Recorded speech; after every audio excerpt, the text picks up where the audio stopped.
mogo li biti, Sara?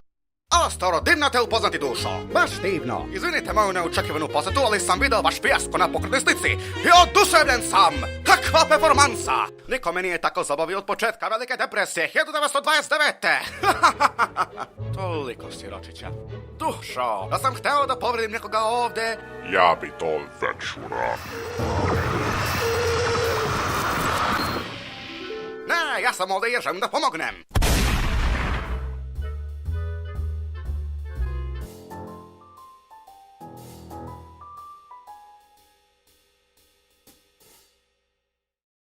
I šta ti možeš, moj ženstveni druže? Mogu ti pušit k***c.